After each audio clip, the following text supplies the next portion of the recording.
ರಾಮ ಜನ್ಮಭೂಮಿ ಅಯೋಧ್ಯೆಯಲ್ಲಿ ಸ್ವರ್ಗವೇ ಧರೆಗಿಳಿದಿದೆ.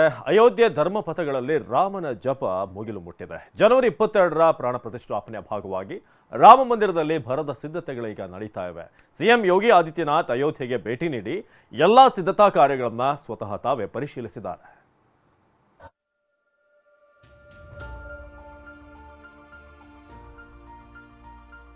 ಅಯೋಧ್ಯೆ ಶ್ರೀರಾಮ ಜನ್ಮಭೂಮಿಯಲ್ಲಿ ಶ್ರೀರಾಮ ಲಲ್ಲಾ ಪ್ರಾಣ ಪ್ರತಿಷ್ಠಾಪನೆಗೆ ದಿನಗಣನೆ ಆರಂಭ ಆಗಿದೆ. ಉತ್ತರ ಪ್ರದೇಶದ ಮುಖ್ಯಮಂತ್ರಿ ಯೋಗಿ ಆದಿತ್ಯನಾಥ್ ಈಗ ಅಯೋಧ್ಯೆಗೆ ಆಗಮಿಸಿದ್ದಾರೆ. ಭದ್ರತೆ ಸೇರಿದಂತೆ ಎಲ್ಲ ವ್ಯವಸ್ಥೆಗಳನ್ನು ನೋಡ್ತಾರೆ. ರಾಮನೂರಿನಲ್ಲಿ ಗತವೈಭವ ಮೇಳೈಸಿದೆ. ಅಯೋಧ್ಯೆಯ ರಾಮಪಥಗಳಲ್ಲಿ ಮರ್ಯಾದಾ ಪುರುಷೋತ್ತಮನ ಉತ್ಸವ ನಡೀತಿದೆ. ಧರ್ಮಪಥಗಳು ಹೂವಿನಿಂದ ಸಿಂಗಾರಗೊಂಡಿವೆ. ರಾಮ ಮಂದಿರದಲ್ಲಿ ಅಂತಿಮ ಹಂತದ ಸಿದ್ಧತೆ ಕಾರ್ಯ ನಡೀತಿದ್ದು ಭವ್ಯ ಮಂದಿರಕ್ಕೆ ದೀಪಾಲಂಕಾರ ಮಾಡಲಾಗ್ತಿದೆ. ಅಯೋಧ್ಯೆ ನಗರ ಹಬ್ಬದ ಸಂಭ್ರಮದಲ್ಲಿ ಮುಳುಗಿದೆ.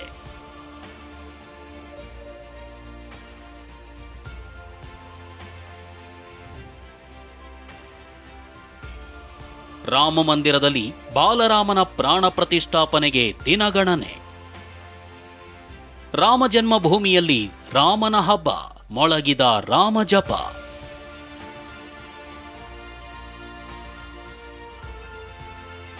ಅಯೋಧ್ಯೆಯ ರಾಮ ಮಂದಿರದಲ್ಲಿ ಬಾಲರಾಮನ ಮೂರ್ತಿ ಪ್ರಾಣ ಪ್ರತಿಷ್ಠಾಪನೆಗೆ ದಿನಗಣನೆ ಶುರುವಾಗಿದೆ. ರಾಮ ಜನ್ಮಭೂಮಿಯಲ್ಲಿ ಹಬ್ಬದ ವಾತಾವರಣವೇ ಇದ್ದು ಎಲ್ಲೆಲ್ಲೂ ರಾಮ ಜಪ ಮೊಳಗ್ತಿದೆ. ರಾಮ ಮಂದಿರದ ಮಂಟಪವನ್ನ ಅಲಂಕಾರ ಮಾಡಲಾಗ್ತಿದೆ. ಮಂದಿರದ ಮಂಟಪದ ಮೇಲೆ ಲೈಟಿಂಗ್ ಅಳವಡಿಸಲಾಗ್ತಿದೆ. ಸ್ವಚ್ಛತಾ ಕಾರ್ಯ ಬಹುತೇಕ ಪೂರ್ಣಗೊಂಡಿದೆ. ರಾಮ ಮಂದಿರದಲ್ಲಿನ ದೃಶ್ಯಗಳು ಶ್ರೀರಾಮನ ಇತಿಹಾಸವನ್ನ ಸಾರಿ ಸಾರಿ ಹೇಳ್ತಿವೆ. ಶಿಲ್ಪಿಗಳು ಕೆತ್ತಿರುವ ಮೂರ್ತಿಗಳು, ಕುಸರಿ ಕೆಲಸ ಕಣ್ಣು ಕುಕ್ಕುವಂತಿದೆ. ರಾಮ ಮಂದಿರದ ಒಳಗಿನ ಎಕ್ಸ್ಕ್ಲೂಸಿವ್ ದೃಶ್ಯಗಳು TV9ಗೆ ಸಿಕ್ಕಿದ್ದು ಒಂದೊಂದು ಮನಸೂರೆಗೊಳ್ಳುವಂತಿವೆ. ಮಂಟಪದಲ್ಲಿ ಅಲಂಕಾರ ಮಾಡುವ ಕಾರ್ಯ ಭರದಿಂದ ಸಾಗಿದೆ.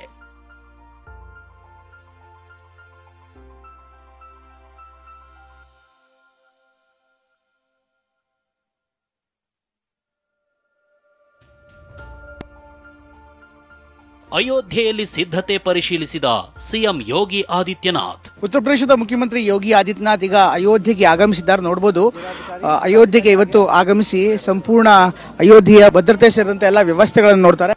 ಅಯೋಧ್ಯೆಗೆ ಆಗಮಿಸಿದ್ದ ಉತ್ತರ ಪ್ರದೇಶ ಸಿಎಂ ಯೋಗಿ ಆದಿತ್ಯನಾಥ್ ಸಿದ್ಧತೆ ಪರಿಶೀಲಿಸಿದ್ದಾರೆ. ಅಯೋಧ್ಯೆಗೆ ಬಂದಿಳಿದ ಕೂಡಲೇ ಹನುಮಾನ್ ಘರಿ ದೇಗುಲಕ್ಕೆ ತೆರಳಿ ಹನುಮಂತನ ದರ್ಶನ ಪಡೆದಿದ್ದಾರೆ. ಬಳಿಕ ರಾಮ ಮಂದಿರಕ್ಕೆ ತೆರಳಿದ ಯೋಗಿ ಆದಿತ್ಯನಾಥ್ ಮಂದಿರದ ಪ್ರದಕ್ಷಿಣೆ ಹಾಕಿದ ಬಳಿಕ ರಾಮಲಲ್ಲಾನಿಗೆ ಆರತಿ ಸೇವೆ ಸಲ್ಲಿಸಿದ್ದಾರೆ. ಹೂವಿನ ಅಲಂಕಾರ ಮಾಡಲಾಗಿರುವ ಮಂಟಪದ ಮುಂದೆ ನಿಂತು ಫೋಟೋಗೆ ಪೋಸ್ ಕೊಟ್ಟಿದ್ದಾರೆ. ಇನ್ನು ಸರಯೂ ಘಾಟ್ನಲ್ಲಿ ಸುತ್ತೊಡೆದ ಯೋಗಿ ಸಿಬ್ಬಂದಿಗೆ ಲೈಫ್ ಜಾಕೆಟ್ಗಳನ್ನು ವಿತರಿಸಿದ್ರು.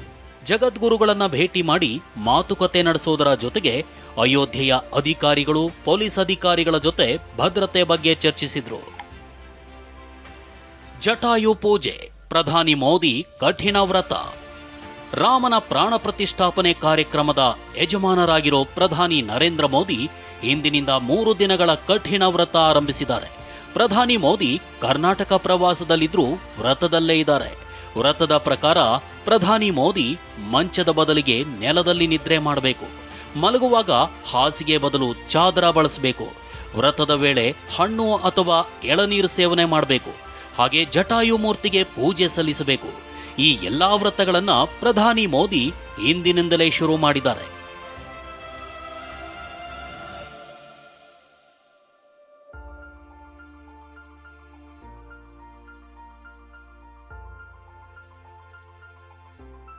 ಅಯೋಧ್ಯೆ ತಲುಪಿದ ಲಕ್ಷಾಂತರ ಪ್ರಸಾದ ಲಡ್ಡುಗಳು. ಶ್ರೀರಾಮ ಮಂದಿರದ ಪ್ರಾಣ ಪ್ರತಿಷ್ಠಾಪನೆ ಸಮಾರಂಭಕ್ಕಾಗಿ ಲಕ್ಷಾಂತರ ಲಡ್ಡು ಅಯೋಧ್ಯೆಗೆ ತಲುಪಿದೆ. ತಿರುಪತಿ, ಬ್ರಹ್ಮವೇದ ಶ್ರೀ ಟ್ರಸ್ಟ್ ಸೇರಿದಂತೆ ದೇಶದ ವಿವಿಧೆಡೆ ಲಡ್ಡುಗಳನ್ನು ತಯಾರಿಸಿ ಅಯೋಧ್ಯೆಗೆ ತಲುಪಿಸಲಾಗಿದೆ. ರಾಮ ಭಕ್ತರಿಗೆ ಉಚಿತ ಚಹಾ, ಉಚಿತ ಭೋಜನ ವ್ಯವಸ್ಥೆ. ರಾಮ ಮಂದಿರ ಟ್ರಸ್ಟ್ ವಿಶೇಷವಾದಂತಹ ಅನ್ನದಾಸೋಹ ವ್ಯವಸ್ಥೆಯನ್ನು ಕೂಡ ಮಾಡಿರುವಂತಹದ್ದು ನೋಡ್ಬೋದು. ಇಲ್ಲಿ ಬೆಳಗ್ಗೆ, ಮಧ್ಯಾಹ್ನ ಹಾಗೂ ರಾತ್ರಿ 3 ಹೊತ್ತು ಕೂಡ ಇಲ್ಲಿ ಊಟ ಸಿಗುತ್ತೆ. ಸ್ವಯಂ ಸೇವಕರಾಗಿರ್ಬೋದು, ಪೊಲೀಸ್ ಭದ್ರತೆಗೆ ಬಂದಿರತಕ್ಕಂತಹ ಸಿಬ್ಬಂದಿಗಳು ಇಲ್ಲಿ ಬರಬಹುದು. ಮತ್ತು ಯಾರೇ ಅಯೋಧ್ಯೆಗೆ ಬಂದಂತಹ ಶ್ರೀರಾಮ ಭಕ್ತರು ಇಲ್ಲಿ ಬಂದು ಊಟದ ವ್ಯವಸ್ಥೆಯನ್ನು ಮಾಡ್ಕೊಳ್ಬೋದು. ಮುಖ್ಯವಾಗಿ ಮಹಿಳೆಯರಿಗೆ ಹಾಗೂ ಪುರುಷರಿಗೆ ಪ್ರತ್ಯೇಕವಾದಂತಹ ವ್ಯವಸ್ಥೆಯನ್ನು ಮಾಡಲಾಗಿದೆ. ಅಯೋಧ್ಯೆಯ ಕರಸೇವಕಪುರದಲ್ಲಿ ಉಚಿತ ಅನ್ನದಾಸೋಹ ವ್ಯವಸ್ಥೆ ಮಾಡಲಾಗಿದೆ. ಅಯೋಧ್ಯೆಗೆ ಬರುವ ಎಲ್ಲಾ ಭಕ್ತರು ಇಲ್ಲಿ ಉಚಿತವಾಗಿ ಭೋಜನ ಸವಿಯಬಹುದಾಗಿದೆ. ಇನ್ನು ವಿಶ್ವ ಹಿಂದೂ ಪರಿಷತ್ ಸದಸ್ಯರು ಅಯೋಧ್ಯೆಯ ವಿವಿಧೆಡೆ ಟೀ ಸ್ಟಾಲ್ ತೆರೆದು ಉಚಿತವಾಗಿ ಚಹಾ, ಬಿಸ್ಕತ್ ವಿತರಣೆ ಮಾಡ್ತಿದ್ದಾರೆ. ರಾಮನಿಗೆ ಒಂದಲ್ಲ ಒಂದು ರೀತಿಯಲ್ಲಿ ಸೇವೆ ಸಲ್ಲಿಸ್ತಿದ್ದಾರೆ. ಲತಾ ಮಂಗೇಶ್ಕರ್ ವೃತ್ತದಲ್ಲಿ ಪೊಲೀಸ್ ಬ್ಯಾಂಡ್. ವಾರಣಾಸಿಯಿಂದ ಬಂದಿರೋ ಪೊಲೀಸ್ ಬ್ಯಾಂಡ್ ಎಲ್ಲರ ಗಮನ ಸೆಳೀತಿದ್ದು, ಲತಾ ಮಂಗೇಶ್ಕರ್ ವೃತ್ತದಲ್ಲಿ ಅಭ್ಯಾಸ ನಡೆಸಲಾಯಿತು. ಪೊಲೀಸ್ ಬ್ಯಾಂಡ್ಗೆ ರಾಮ ಭಕ್ತರು ಕುಣಿದು ಕುಪ್ಪಳಿಸಿದ್ದಾರೆ. ಜನವರಿ 22ರಂದು ಮಧ್ಯಾಹ್ನ 2:30ರವರೆಗೆ ಅಯೋಧ್ಯೆ ಸಂಪೂರ್ಣ ಬಂದ್ ಆಗಿರಲಿದ್ದು, ಸ್ಥಳೀಯರ ಓಡಾಟಕ್ಕೂ ಬ್ರೇಕ್ ಹಾಕಲಾಗಿದೆ.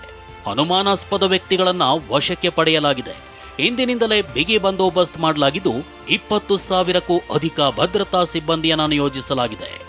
Bureau report, TV9.